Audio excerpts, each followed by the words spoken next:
I know. Alright, y'all. Welcome back to another episode of Tactical Pineapple Rides. It is definitely turning out to be a pretty decent day today. Um, Trying some new stuff, new audio, move things around a little bit. Hope everything comes through really good for you guys.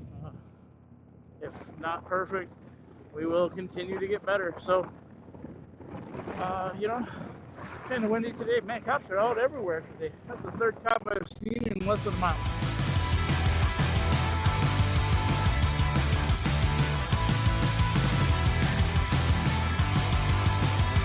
Anyway, so just kind of wanted to talk to you guys about some news, interesting shit that has recently come out. So apparently Caitlyn, aka Bruce Jenner, is running for governor of California. That is going to be an interesting one, to say the least. It actually is probably really good for California. People who don't really know Caitlyn slash Bruce, is politically a conservative, but all the leftists and people who are really willing to vote for him probably aren't, which will definitely be an interesting thing for them. Could be really good, could be really bad, never really know. I know he likes guns, I know he likes cars, and loves California, so hopefully, for everybody else's sake, he does some good stuff. Not one who's big on just saying, you know what, we gotta leave him, fuck him, get him out of here, get rid of it, but I think if something doesn't happen pretty soon, the rest of the country is going to be very similar to California, so we've got to be very careful and diligent with what happens there. So if it means that I have to support Caitlyn Bruce Jenner for governor, let's see what they run on, then that's what I'll definitely do.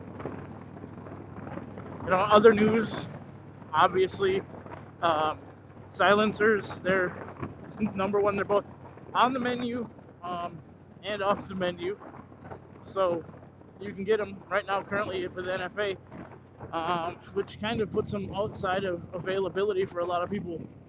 $200 tax stamp. We know about the tax stamp issue, the cost raises and all that shit that they're going to do, but the fact of the matter is that silencers, even if you want them, you pay $200 tax stamp. By the time you actually get it, it's outdated technology as opposed to what's currently available, so they haven't really plateaued. So it's definitely not something that I'm looking to get into at the moment. The crux of the whole situation is they're also pushing this Shush Act now, or Shush Act, whatever you want to call it, shush. Basically, it's about allowing silencers to come off of the NFA, make it legal for everybody.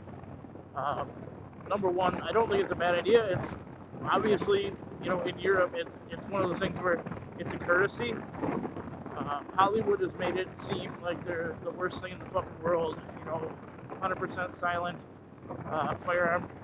The reality is if anybody actually knew what was going on, with them or how they act, silencers make guns accessible for individuals who have sensitive hearing, number one. Number two, it protects your hearing. Like, it's about health, it's about safety, it's also about other things. So, a person who's actually going for mass confusion in let's say a mass casualty event, mass shooting, somebody's carrying out a mass shooting, they don't actually want to use a silencer. So the reality is that a silencer is really good at dampening the noise, right? Well, when you want to cause a lot of confusion and get people running in random directions, what you want is extremely loud noises. The louder the noise, the harder it is to determine where it actually comes from. So oftentimes, people who are, experiencing gunfire around them, especially in a situation where it's indoors, something like that, it's very difficult to tell where the gunshots are coming from, and a lot of individuals actually run directly into the gunfire because auditory response is a massive, massive problem. People don't understand it. The audio response inside of your brain, it's able to determine where the sound is coming from that it's hearing, right? So I know this seems kind of weird, but where you're hearing a sound from may not necessarily be where the sound is coming from.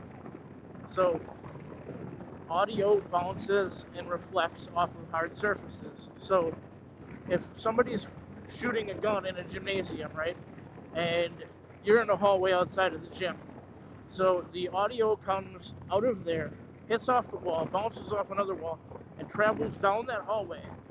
Now, depending on where you are and how good your ears are, you could potentially, get yourself into a situation where you're hearing the reflection off the wall down the hallway, and you actually run toward the gymnasium because you think you're running away from the gunfire. Now, does it happen all the time? No. But it happens enough. It happens enough that people need to be very aware, that's a real thing. I liken it to, shooting a video on your cell phone, right? So every individual's done that at this point. But you get reverb, you get echo, you get noise depending on the room that you're in. So if you're in a room that has a lot of things on the wall, you're going to be experiencing a lot less echo. You're going to experience a lot better audio quality, right? If you're in an empty room, you're going to get an echoey, tinny sounding, recording, and it's just the way it is. Welcome to Construction City, springtime in Wisconsin. But even here, like construction, so if you think about construction and what they're doing, right? So they dig holes, they're popping concrete, this and that. So a jackhammer is, putting off a particular sound, right? That sound, however loud it is, changes depending on where you are. Now the ground frequency that's being put out by that jackhammer hitting concrete is a completely different story. So you can feel it before you can hear it. And part of that response is your body feels the vibration, it shuts down your ears for a second, and then you hear the reflection of it. Everybody says you have 5 senses. The reality is most people can barely function using 2 senses at one time. So you can have literal hearing issues that you never had before because you're trying to touch or taste something.